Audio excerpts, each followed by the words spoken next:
اعوذ باللہ من الشیطان الرجیم بسم اللہ الرحمن الرحیم۔ ایک دفعہ پھر دیکھنے والے تمام ناظرین کو نور الولایہ ٹی وی میں خوش آمدید عرض کرتے ہیں اور آج کے دن کی مناسبت سے ہدیہ تبریک عرض کرتے ہیں۔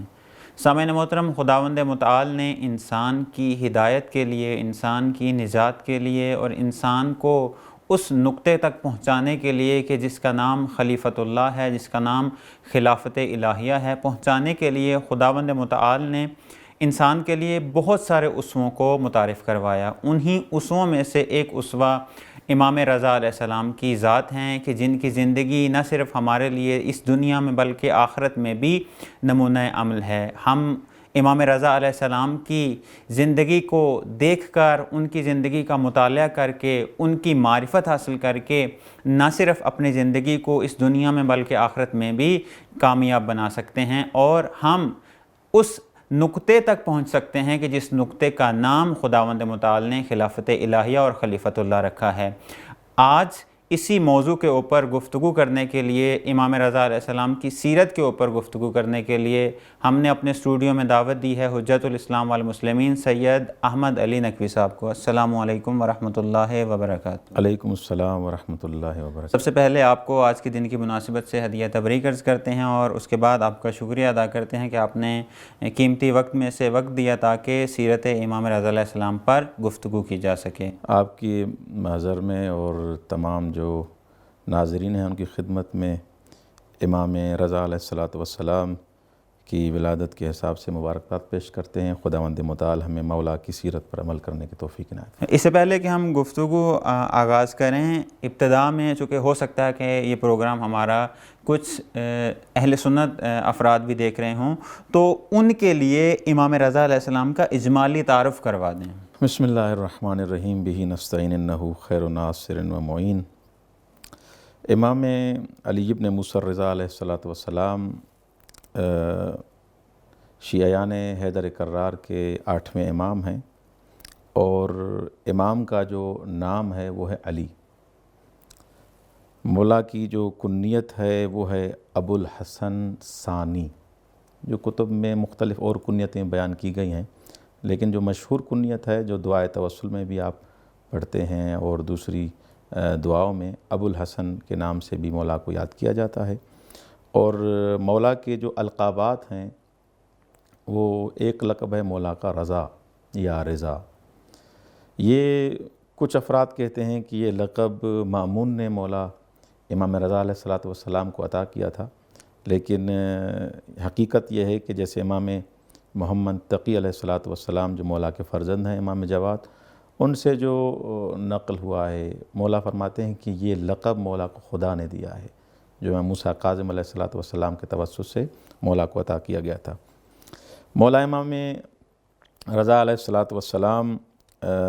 کی جو ولادت ہے وہ 11 ذوالقعدہ سن 148 ہجری قمری میں مولا کی ولادت ہوئی ہے۔ مختلف نقل ہیں، جو مشہور نقل ہے وہ 11 ذوالقعدہ 148 ہجری ہے۔ مولا کی جو جائے ولادت ہے وہ ہے مدینہ، اور امامت کی جو مدت ہے مولا کی وہ ہے 20 سال، یعنی 20 سال امام علی ابن موسیٰ رضا علیہ السلام امامت کے اس منصب پر فائز رہے، جو تقریباً بنتے ہیں 183 ہجری قمری سے لے کر 203 ہجری قمری تک۔ اور مولا کی جو شہادت ہوئی ہے، مختلف اقوال کے بعد جو مشہور تاریخ ابھی ایران میں ہی منائی جاتی ہے، مراجع اور بزرگان جو یہاں پر یہ تاریخ مناتے ہیں، وہ ہے آخر صفر، پھر وہ 30 صفر بنے، 29 صفر بنے، آخر صفر میں مولا کی شہادت ہوئی۔ 203 ہجری میں مولا امام رضا علیہ السلام کی شہادت ہوتی ہے، اور شہادت کا جو سبب ہے وہ بھی مامون جو مولا کو اس انداز سے وہاں پر بلاتا ہے اور انگوروں میں یا انار میں زہر سے مولا کو مسموم کر کے مولا کی شہادت ہوتی ہے۔ مولا کا جو مدفن ہے وہ مشہد مقدس ہے، اور آج جو پہلے بقعہ ہارونیہ کے نام سے مشہور تھا، لیکن آج مشہد مقدس آپ سب جانتے ہیں کہ لاکھوں افراد کے لیے ایک زیارت گاہ ہے، اور مومنین وہاں سے شفا حاصل کرتے ہیں اور فیض حاصل کرتے ہیں۔ مولائے متقیان کے والد محترم کا نام ساتویں امام موسیٰ کاظم علیہ السلام ہے، اور والدہ ماجدہ کا نام تقتم، اور خود جب امام رضا علیہ السلام کی ولادت ہوئی تو اس بی بی کا نام خود امام موسیٰ کاظم علیہ السلام نے طاہرہ رکھا۔ امام رضا کی علیہ السلام کی ولادت کے بعد بی بی کا نام طاہرہ پڑ گیا۔ اور خود مولا کی اولاد کے حساب سے مختلف اقوال ہیں، کچھ کہتے ہیں کہ مولا کو 4 فرزند تھے، کچھ کہتے ہیں مولا کو 5 فرزند تھے، ایک بیٹی تھی۔ البتہ شیخ مفید الارشاد میں انہوں نے جس قول کا انتخاب کیا ہے، جس نظریے کا، وہ فرماتے ہیں کہ امام رضا علیہ السلام کو فقط ایک بیٹا تھا جس کا نام امام محمد تقی علیہ السلام تھا۔ اور مولا کی ٹوٹل جو عمر ہے، عمر بابرکت ہے، وہ 55 سال ہے۔ اور زندگی کی اس پورے سیر میں جو میں نے ولادت سے لے کر شہادت تک بیان کی، اس میں کئی ایسے لمحات ہیں مولا امام رضا علیہ السلام کے لیے جو بہت مشکل تھے، اور اگر ان پر ایک ایک فقرے پر اس لمحات پر اگر گفتگو کی جائے تو اس کے لیے مفصل گفتگو کی ضرورت ہے، کہ اس میں جو جو ہمارے معاشرے میں جو سوالات بھی کیے جاتے ہیں، ان میں سے مثلا مولا امام رضا علیہ السلام کے کئی مناظرے ہیں جس میں مولا نے توحید اور امامت اور مختلف مسائل کو بیان کیا ہے۔ اس کے علاوہ جو بڑا مسئلہ مولا کی زندگی میں سیرت میں جو نظر آتا ہے وہ ہے ولایت عہدی کا مسئلہ، کہ مولا نے جب امام تھے، معصوم تھے، حجت الہی تھے، تو مولا نے ایک ظالم فاسق فاجر کی ولایت عہدی کیسے قبول کی، اور کیا ہوا کہ مولا نے قبول کی اس انداز سے؟ تو بلاخر اس کا جواب تو اجمالی یہی ہے کہ مولا امام رضا علیہ السلام نے کوئی اختیار سے کوئی ولایت عہدی اس انداز سے قبول نہیں کی۔ مولا کی شرائط ہیں، وہ جو شرائط پڑھے گا، حقیقت میں شرائط مأمون کے خلاف پوری ہوتی ہیں، وہ اس کے مخالف ہیں وہ ساری شرائط جو مولا نے لکھی ہیں، کہ میں تمہارے کسی بھی امر میں مداخلت نہیں کروں گا، حکومتی جو بھی امور ہیں وہ تم خود چلاؤ گے، میرا کچھ بھی اس سے لینا دینا نہیں ہے۔ یہ ساری شرائط بتاتی ہیں کہ ولایت عہدی ایک اجباری امر تھا، اور جو سفر جو مولا کا ہے اس کو بھی اگر انسان مد نظر رکھے، جو مولا نے سفر کیا ہے اس سفر کو بھی اگر انسان مد نظر رکھے، جو مولا نے زندگی پوری جو گزاری ہے وہاں پر، تھوڑا ہی عرصہ ہے، 1 سال یا 2 سال وہاں پر جو مولا نے مشہد میں زندگی گزاری ہے، اس زندگی پر ہی انسان اگر تھوڑا تدبر، غور و فکر کے ساتھ اس کا ہی مطالعہ کرے تو ہر بابصیرت انسان کے لیے یہ کوئی علم ہو جائے گا، اس کو پتہ چلے گا کہ یہ مولا کی ولایت عہدی کس انداز سے تھی۔ آیا مولا نے اختیار سے اس کو قبول کیا تھا یا اجبار سے قبول کیا تھا، اور کون سے مسائل تھے جس کی وجہ سے مولا نے اس کو قبول کیا تھا؟ ماشاءاللہ، اجمالی تعارف کے بعد، چونکہ اگر ہم امام کی یا معصوم کی زندگی کے اوپر نگاہ ڈالیں تو مختلف پہلو ہیں امام کی اور معصوم کی زندگی کے اوپر گفتگو کرنے کے لیے۔ سیرت کا پہلو موجود ہے، اس دور میں حاکم کس طرح کے تھے، اور ائمہ کا کردار حاکموں کے مقابلے میں کس طرح تھا، اور اس کے بعد ائمہ کا کردار، ائمہ کی رفتار اپنے صحابیوں سے اور دشمنوں سے کس طرح کی تھی۔ بہت سارے پہلو ہیں، لیکن چونکہ ہم ایک خاص نقطے کو مد نظر رکھے ہوئے ہیں اور وہی ہماری گفتگو کا محور ہے، تو آپ سے گفتگو کے حوالے سے سوال کرنا چاہوں گا کہ ایک سفر امام رضا علیہ السلام کا بہت مشہور ہے، چونکہ مدینہ میں رہتے تھے اور پھر مدینہ سے خراسان کی طرف امام نے ہجرت کی ہے، سفر کیا ہے، تو اس سفر کے بارے میں آپ بتائیں، مومنین کے لیے واضح کریں کہ یہ کیسا سفر تھا، اور اس سے بڑھ کر کیوں امام نے مدینہ سے خراسان کا سفر کیا؟ جی اگا، یہ مولا کی سیرت میں ایک بہت سخت مرحلہ تھا، کیونکہ آپ سب جانتے ہیں جو بھی سیرت سے آشنا ہیں، مولا کی زندگی جنہوں نے پڑھی ہے، کہ مولا مدینہ میں ہی تھے اور مدینہ سے ہی احکامات کو نافذ کرتے تھے۔ جو مختلف علاقوں میں مومنین موجود تھے، مختلف کنٹریز میں، ممالک میں، وہاں تک بھی مولا کا جو کلام ہے اور حکم ہے وہاں سے ہی پہنچتا تھا، اس میں کوئی شک نہیں ہے۔ لیکن مولا کا جیسے 200 ہجری، جیسے میں نے بیان کیا کہ 200 ہجری میں مولا نے سفر کیا ہے یہ، اور یہ سفر کا جو سبب بیان کرتے ہیں مورخین، ہمارے شیعہ مورخین ہوں یا سنی مورخین ہوں، جو بھی کتب آپ پڑھ کے دیکھیں گے، اس سفر کا جو سبب بیان کرتے ہیں کہ مولا کے دور کے جو حکمران تھے وہ 3 تھے۔ مثلا مولا نے 3 حکمرانوں کے دور میں زندگی گزاری ہے، جیسے ہارون تھا، پھر امین تھا 5 سال، اور اس کے بعد مامون تھا۔ تو جیسے امین کی حکومت ختم ہوئی تو کچھ جاسوس کہیں آپ یا جو افراد مولا سے متنفر تھے،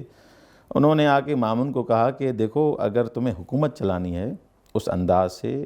اور ہر جگہ تم یہ چاہتے ہو کہ تمہاری حکومت نافذ ہو، سب تمہارے مطیع ہوں، تو جب تک امام رضا علیہ السلام مدینے میں ہیں تم حکومت نہیں کر پاؤ گے، کیونکہ سیدھی سی بات ہے وہ فرزند رسول ہیں، ان کے کلام میں بڑی تاثیر ہے، لوگ ان کے زیادہ مرید ہیں، ان کی اطاعت کرتے ہیں، تو جب تک وہ ہیں آپ اس انداز سے حکومت نہیں چلا سکتے۔ تو اس نے جب اس انداز سے یہ سنا کہ مولا کا وجود میرے لیے خطرہ ہے، اور اب اس خطرے کو کیسے ختم کیا جائے کہ مولا اگر ہوں گے تو میری حکومت نہیں چلے گی۔ پہلے ہی امین کو اس انداز سے وہ قتل کروا چکا تھا، اب ایک نیا خطرہ اس نے اپنے حساب سے سوچا کہ یہ نیا خطرہ ہے، اگر مولا رہیں گے وہ اپنی طرف سے احکامات کو نافذ کریں گے، لوگ ان کی طرف مائل ہوں گے۔ وہ اس ڈر، شیطانی ڈر کی وجہ سے، خوف کی وجہ سے انہوں نے کیا کیا کہ مختلف افراد پہلے بھیجتے رہے، اس کے بعد پھر ایک وفد بھیجا امام رضا علیہ السلام کی خدمت میں، اور مولا رضا علیہ السلام کو ایک اس طریقے سے ایک لیٹر دیا۔ جیسے ہی مولا کو وہ خط ملتا ہے مامون کا، تو مولا نے، جو میں نے پڑھا ہے تاریخ میں، مولا نے حقیقت میں وہ غضبناک حالت میں وہ خط پڑھا ہے، یعنی جیسے انسان جو ایفیکٹ نظر آتا ہے چہرے پر، مولا ایک غصے کے آثار اور یہ چیزیں تھیں، ناراحت ہوئے مولا بہت۔ اچھا، جیسے ہی مولا کو وہ خط ملتا ہے تو بالآخر وہ جو لوگ ساتھ تھے کہ آپ کو کسی طریقے سے بھی یہاں سے مدینے کو چھوڑنا پڑے گا۔ اب جب مدینہ چھوڑ رہے ہیں، ایک تو یہ کہ مولا نے خط پڑھا، اس خط میں کوئی رضایت نہیں تھی۔ سیدھی سی بات ہے، اگر کوئی حکومت کا کوئی مثلا لیڈر ہے، کوئی پریزیڈنٹ ہے، کوئی بھی ہے، کوئی سربراہ ہے، بادشاہ ہے، اگر آپ کو بلاتا ہے تو خوش ہوتے ہیں اور میں اس کی طرف جا رہا ہوں، لیکن یہ امام ہیں اور رضایت ان کی خط پڑھنے سے ہی ظاہر ہو رہی ہے کہ راضی نہیں تھے۔ اچھا، ایک دوسرا، جب خط پڑھتے ہیں اس کے بعد مولا نے اپنے تمام گھر والوں کو بلایا۔ گھر والوں کو بلانے کے بعد مولا نے فرمایا کہ آپ کو پتہ ہے کہ میں جا رہا ہوں خراسان، اور مامون نے خط اس انداز سے بھیجا ہے، آپ بلند بلند مجھ پر گریہ کریں، یعنی جیسے جنازہ گھر سے جا رہا ہے، میت گھر سے جا رہی ہے، اس طریقے سے مولا نے خود امر کیا ہے کہ مجھ پر گریہ کریں، کیونکہ میں دوبارہ واپس نہیں آؤں گا، اب میرا یہ آخری سفر ہے اور ہماری یہ آخری ملاقات ہے۔ یہ نمبر 2، یہ دلیل ہے کہ مولا کی اس سفر میں کوئی رضایت نہیں تھی۔ نمبر 3، خود اس دوسرے امر کے بعد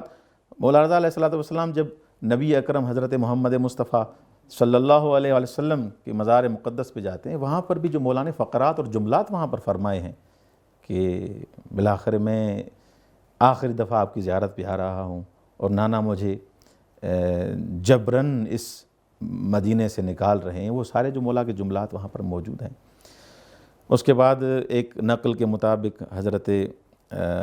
سیدہ فاطمہ زہرا سلام اللہ علیہ کے مزار پہ آتے ہیں، وہ گریہ کرتے ہیں، وہ گریہ کی حالت میں مولا نے بلند بلند گریہ کیا، جیسے ہی نکل رہے ہیں گریہ کر رہے ہیں۔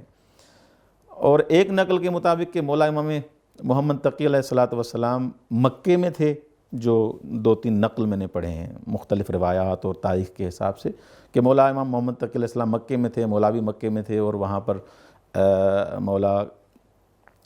کعبۃ اللہ کے ارد گرد بیٹھے ہوئے تھے اور زور زور سے گریہ کر رہے تھے مولا امام جواد علیہ السلام۔ جیسے ہی خبر ملی کہ مولا بابا جا رہے ہیں اور اب بابا سے ملاقات اس انداز سے نہیں ہوگی، تو مولا رضا علیہ السلام نے امام جواد علیہ السلام کو بلایا کہ بیٹا آپ اتنا کیوں گریہ کر رہے ہیں، کیا سبب ہے؟ تو مولا جواد علیہ السلام نے جو جملے وہاں پر ارشاد فرمائے ہیں کہ بابا آپ کہہ رہے ہیں کہ میرا آخری سفر ہے اور میں اس مدینے کو چھوڑ کے جا رہا ہوں، دوبارہ مدینے نہیں آؤں گا، آپ جیسا بابا مجھے چھوڑ کے چلا جائے اور میں گریہ بھی نہ کروں،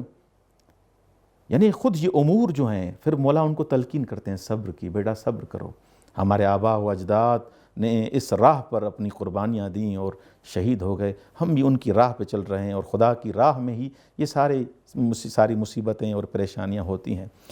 تو یہ سفر کا آغاز مولا کا شروع ہوا۔ اچھا، اس سفر میں جیسا کہ آپ مستحضر ہیں، جیسے ہی مولا مدینے سے آتے ہیں، دشمنوں نے ایک چال چلی یہاں پر بھی، وہ یہ کہ امام رضا علیہ الصلوۃ والسلام کے جو چاہنے والے تھے مختلف شہروں میں، انہوں نے کہا کہ ایسے روٹ کو انتخاب کیا جائے اس سفر میں جہاں پر مولا کے چاہنے والے نہ ہوں، یعنی ایسے افراد ہوں جو مولا سے یا تو آشنا نہ ہوں، یا ایسے افراد ہوں جو چاہنے والے مرید نہ ہوں، مولا کے شیعہ نہ ہوں۔ تو انہوں نے اس طریقے سے قم اور یہ جو سارے ایسے شہر ہیں، ایسی سٹیز سے مولا کا اصلا سفر ہی نہیں رکھا۔ مولا کو سب سے پہلے بصرہ لے کے گئے، بصرہ سے اہواز، اہواز سے مختلف ہوتے ہوئے شیراز، یزد، اور یزد سے پھر یہ طوس چلے گئے ہیں، خراسان چلے گئے ہیں۔ یعنی انہوں نے جو سفر انتخاب کیا ہے مختلف جگہوں کا، ایسے شہروں گئے جہاں پر مولا کے مرید یا تو کم تھے، یا مثلا وہاں پر مولا کے چاہنے والے زیادہ نہیں تھے۔ تو مولا کا یہ سفر شروع ہوا، تقریباً 4-5 مہینے کا یہ سفر ہے، کیونکہ یہ محرم الحرام کی 15 تاریخ کو یہ سفر شروع ہوتا ہے امام رضا علیہ السلام کا، اور تقریباً جمادی الثانی میں یہ سفر مولا پہنچتے ہیں خراسان۔ اس سفر میں جو مختلف وقائع ملتے ہیں کہ مولا مختلف، جیسے ہی اس شہروں سے ہوتے ہوئے مولا جیسے آتے ہیں نیشاپور میں جیسے مولا پہنچے ہیں، تو نیشاپور میں کے ارد گرد آپ جیسے جانتے ہیں کہ مولا کے کچھ رشتہ دار ان کا مدفن ہے، تو مولا نے کہا کہ میں ان کے پاس جاؤں گا۔ مولا نے ان کی زیارت کے لیے گئے ہیں وہاں پر، نمبر 1۔ نمبر 2، نیشاپور ایک ایسا شہر نہیں تھا کہ جہاں پر کوئی انجان لوگ وہاں رہتے ہوں، وہاں یعنی ایسے افراد موجود تھے جو تقریباً عالم تھے، محدث موجود تھے، حدیث نقل کرنے والے وہاں پر موجود تھے۔ تو وہاں پر ایک گھر میں مولا رہے ہیں، اور بادام کا کوئی درخت ہے اس طریقے سے، مولا نے وہاں پر وہ درخت لگایا، تو 1 سال میں وہ بڑا ہو گیا۔ اس درخت کے لیے یہ کہتے ہیں، اس درخت کی خصوصیت یہ تھی کہ اس بادام کے درخت کے پاس جو بھی آتا تھا، جو بھی حاجت لے کے، اس کی حاجت پوری ہو جاتی تھی اس بادام کے درخت کی۔ اور حتیٰ کہ جیسے آج کل ڈیلیوریز کے بڑے مسائل ہوتے ہیں، تو اگر کوئی خاتون، اس کے ساتھ یہ مسائل بھی ہوتے تھے، تو اس درخت کے پاس جیسے ہی وہ خاتون آتی تھی، اس طریقے سے اس کی وہ مشکل بھی حل ہو جاتی تھی۔ یعنی وہ بالکل شفا کا ایک مرکز بنا ہوا تھا۔ لیکن وہاں پر بھی ایک دشمن آیا اور اس درخت کو کاٹ دیا، اور اس کو وہیں پر فلج ہوا، اور اس کے بعد یہ وہ جو اس پر خدا کا عذاب آیا، وہیں پر وہ واصل جہنم ہو گیا۔ تو مولا کا یہ سفر ہے، مختلف اس کے وقائع موجود ہیں۔ اگر اس کے لمبی اس میں فہرست میں پڑھوں گا تو میرے خیال میں اس کے لیے ایک الگ وہ حساب کتاب چاہیے، لیکن مولا کا یہ سفر نیشاپور سے ہوتا ہوا، اور مولا نے یہ سارا سلسلہ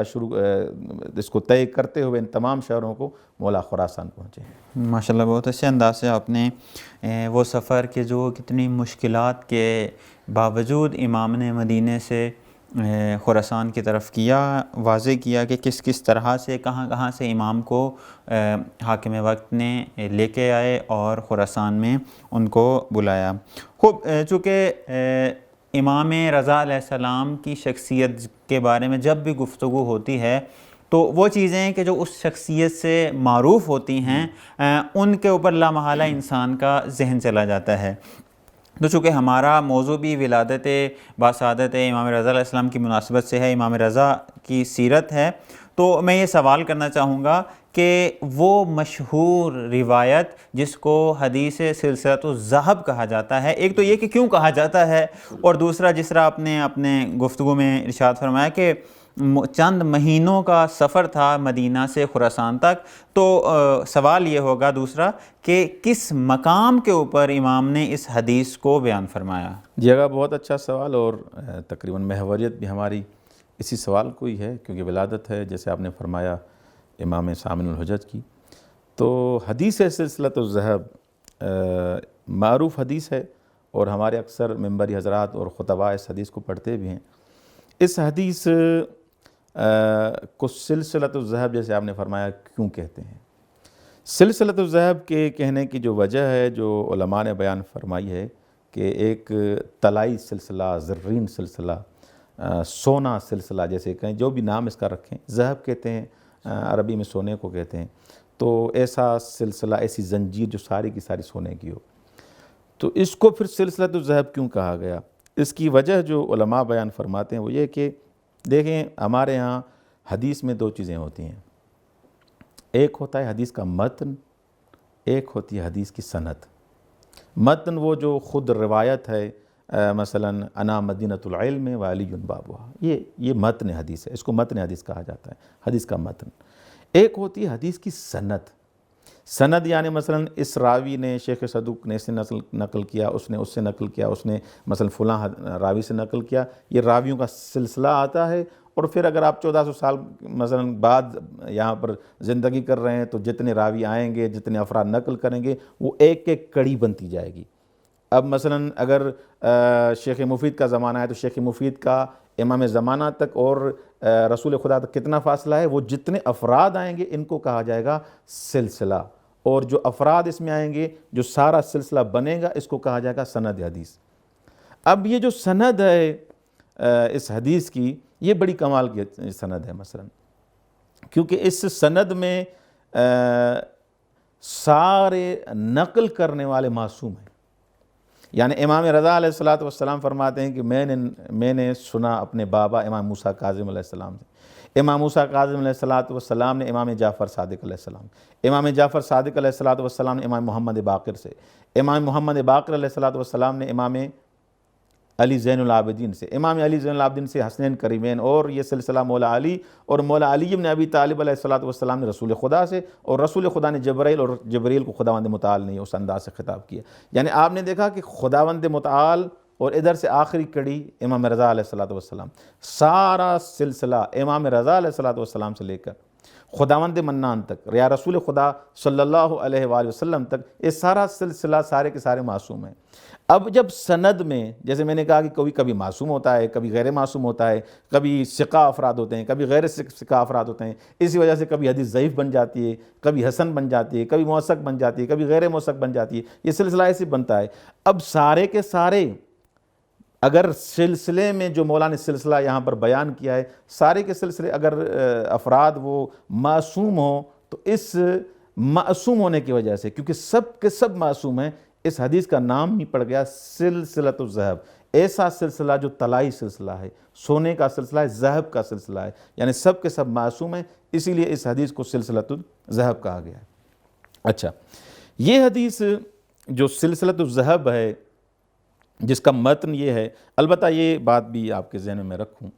کہ ناظرین کو بھی اس بات کا علم ہو کہ یہ حدیث جو ہمارے نقل کی جاتی ہے، اس کے 4-5 نقل ہیں، ایک نقل نہیں ہے۔ یعنی مثلا یہ جو ہمارے ہاں نقل کیا جاتا ہے کہ مثلا جیسے ہمارے ہاں مشہور ہے کہ شیخ صدوق نے کتاب توحید میں حدیث کو یوں نقل کیا ہے کہ اللہ جل جلالہ یقول لا الہ الا اللہ حسنی فمن دخل حسنی امن من عذابی قال فلما مرت الراحل نادانا بشروطها وانا من شروطها۔ یعنی ہمارے ہاں یہ حدیث ایسے پڑھی جاتی ہے، لیکن مختلف اس کے نقل ہیں، یعنی ایک نقل یہ نہیں ہے، مختلف، یعنی جو راوی، کیونکہ وہاں پر آپ کو پتہ ہے کہ 25,000 ایسے افراد تھے جو اس حدیث کو لکھ رہے تھے، کیونکہ جیسے امام رضا علیہ السلام نیشاپور کو چھوڑ کے جا رہے تھے، کیونکہ ہر شہر جا رہے تھے اور شہر کو چھوڑ کے جا رہے تھے، کچھ دن وہاں پر قیام کر کے وہاں سے جب جا رہے تھے تو خود نیشاپور میں 2 راویوں نے کہا، 2 محدثوں نے کہا کہ مولا آپ اپنے مولا کا، اپنے بابا کا کوئی ایسا سلسلہ نہیں بتائیں گے، کوئی ایسی حدیث نہیں بتائیں گے کہ ہم مستفید ہوں، آپ اپنے علم سے سیراب نہیں کریں گے ہمیں؟ تو اس وقت مولا نے یہ حدیث ارشاد فرمائی، جب ان کا تقاضا بڑھا، اور کیونکہ آپ جانتے ہیں کہ وہاں پر عالم موجود تھے نیشاپور میں، تو انہوں نے یہ حدیث فرمائی کہ اللہ جل جلالہ یقول، کہ خداوند متعال فرماتا ہے لا الہ الا اللہ حسنی، کہ لا الہ الا اللہ میرا قلعہ ہے، فمن دخل حصنی، جو میرے اس قلعے میں داخل ہو گیا، امن من عذابی، وہ میرے عذاب سے محفوظ رہے گا۔ یعنی لا الہ الا اللہ ایسا قلعہ ہے، جو بھی پڑھے گا، جو بھی اس پر ایمان لائے گا، وہ عذاب سے محفوظ رہے گا۔ اب دیکھیں یہاں پر ایک بات ہے کہ کچھ افراد کہتے ہیں کہ مولا نے جیسے ہی یہ حدیث پڑھی تو پھر وہ مولا کا جو سواری تھی وہ آگے چلی تو پھر مولا نے عماری سے پردہ ہٹایا اور پھر دوبارہ اپنا سر مبارک باہر نکال کے مولا نے فرمایا لیکن بشرطہا و شروطہا وانا من شروطہا، یہ لا الہ الا اللہ حصنی ہے، قلعہ ہے، اور خداوند متعال جو بھی توحید کا قائل ہے اس کو امان دے گا، لیکن شرائط کے ساتھ، اور ان میں سے جو شرائط ہیں ان شرائط میں سے میں خود رضا ایک شرط ہوں۔ کچھ علماء فرماتے ہیں کہ اگر مولا یہ نہ بھی فرماتے تو خود لا الہ الا اللہ میں امام رضا کی امامت پوشیدہ ہے، یعنی لا الہ الا اللہ خداوند متعال کے علاوہ کوئی بھی معبود نہیں ہے، الہ ہے تو فقط خدا ہے، تو اس میں ہی امامت بھی پوشیدہ ہے، نبوت بھی ہے، قیامت بھی ہے، عدل الہی بھی ہے، کیونکہ بالآخر وہ توحید کسی کام کی نہیں جس میں امامت نہ ہو۔ یعنی امامت اگر انسان اس انداز سے دیکھے، امامت توحید میں نہفتہ ہے اور خود امامت میں توحید نہفتہ ہے، یعنی امامت بغیر توحید کے قبول نہیں ہے، توحید بغیر امامت کے قبول نہیں ہے۔ لیکن مولا نے پھر کیوں فرمایا لیکن بشرطہا و شروطہا؟ کیونکہ بالآخر لوگ سب ایک ذہنیت کے مالک نہیں ہوتے، اکثر افراد لکیر کے فقیر ہوتے ہیں اور اس انداز سے ان چیزوں کو نہیں سمجھتے، تو لہذا مولا نے فرمایا لیکن بشرطہا و شروطہا۔ اسی لیے مولا نے متوجہ کیا کہ آپ شاید کسی کو امام مانتے ہوں، کسی کو خلیفہ مانتے ہوں، کسی کو اپنا رہبر مانتے ہوں، لیکن اگر آپ موحد ہیں، مسلمان ہیں، ہم اہل بیت علیہ السلام کی امامت کو اگر قبول نہیں کریں گے جس کی ایک کڑی میں رضا ہوں، اگر قبول نہیں کریں گے تو آپ کی توحید بھی قبول نہیں ہے، آپ کی نبوت بھی قبول نہیں ہے، آپ کی قیامت اور یہ سارے عقائد آپ کے قبول نہیں ہیں، لیکن بشرطہا و شروطہا۔ اس وجہ سے مولا نے یہ حدیث وہاں پر ارشاد فرمائی، اور یہ اتنے سارے راویوں نے اس انداز اس حدیث کو لکھا، اور یہ ایک جیسے آغا حسن زادہ آملی اور دوسرے بزرگان اور عرفا فرماتے ہیں کہ ولویں کی ایک جملہ ہے یہ لا الہ الا اللہ حصنی فمن دخل حصنی امن من عذابی، ایک جملہ ہے، اس میں ہزاروں معارف، لاکھوں معارف نہفتہ ہیں، پوشیدہ ہیں، کہ اگر انسان اس حدیث کو کھولے کہ توحید کو ہی بیان کرے، امامت کو ہی بیان کرے، عدل الہی کو بیان کرے، نبوت کو بیان کرے، سارے معارف اسی لا الہ الا اللہ یہ مرکز ہے تمام معارف کا۔ جس کو لا الہ الا اللہ سمجھ میں آ گیا اس کو نبوت بھی سمجھ میں آ گئی، اس کو امامت بھی سمجھ میں آ گئی، اس کو قیامت بھی سمجھ، یعنی تمام معارف الہی، چاہے معارف توحیدیہ ہوں، چاہے معارف نبویہ ہوں، چاہے معارف امامیہ ہوں، سارے معارف اسی حدیث میں نہفتہ ہیں۔ اور اس حدیث کی اگر شرح کے حساب سے اگر دیکھا جائے تو کافی علماء نے اس انداز سے بیان کیے ہیں کہ اس حدیث کی سیدھی سی بات ہے، توحید مولا نے خود یہاں پر جب وہاں سے تقاضا کیا جاتا ہے، اس تقاضے کے بعد مولا نے کسی اور چیز کو بیان نہیں کیا۔ مزے کی بات ہے مولا نے پھر بھی توحید کو بیان کیا ہے۔ یعنی ہم بڑے خوش قسمت ہیں شیعان حیدر کرار کہ ہمارے اہل بیت علیہ السلام نے جیسے توحید کو بیان کیا ہے، انسان اگر توحید صدوق کو پڑھے اور ان معارف کو، ایسے کسی نے بھی بیان نہیں کیا۔ خداوند منان سے دعا ہے کہ ہمیں ان عظیم معارف پر عمل کرنے کی توفیق عنایت فرمائے۔ ماشاءاللہ بہت اچھے انداز سے آپ نے وہ مشہور و معروف حدیث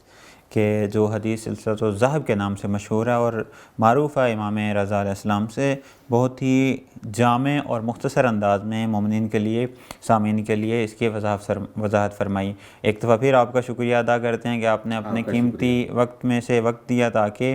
سیرت امام رضا علیہ السلام کے اوپر گفتگو کی جا سکے۔ تو ناظرین، جس طرح سے آپ نے ملاحظہ فرمایا، ہمارے مہمان نے بہت ہی اچھے انداز سے سب سے پہلے امام رضا کا اجمالی تعارف، کہ بعض اوقات ایسا ہوتا ہے کہ ہمیں خود امام کے نام سے تو آشنائی ہوتی ہے لیکن امام کے آباء و اجداد، امام کی والدہ ماجدہ اور امام کس دور میں زندگی گزاری امام نے، ہم آشنا نہیں ہوتے۔ اور اس کے بعد امام کا وہ جو مشہور و معروف سفر تھا، کن مشکلات کے سبب وہ سفر مدینہ سے خراسان تک اختتام پذیر ہوا، اور اس سفر کے دوران امام نے کس اس جگہ پر آ کر وہ مشہور و معروف حدیث کو بیان کیا کہ جو نہ صرف اس دور کے لوگوں کے لیے بلکہ آج کے لوگوں کے لیے اور قیامت تک کے آنے والے لوگوں کے لیے، بشریت کے لیے ایک اسوہ ہے کہ اگر کوئی انسان چاہتا ہے کہ خدا کی توحید کو قبول کرے تو اس کے لیے شرط ہے، اور وہ شرط کون سی ہے؟ ولایت امیر المومنین، ولایت ائمہ معصومین ہیں، اور اس شرط میں سے ایک شرط امام رضا علیہ السلام کی ہستی ہیں۔ انشاءاللہ حاضر ہوں گے نئے مہمان اور نئے موضوع کے ساتھ، تب تک کے لیے اجازت دیجیے۔ والسلام علیکم ورحمۃ اللہ وبرکاتہ۔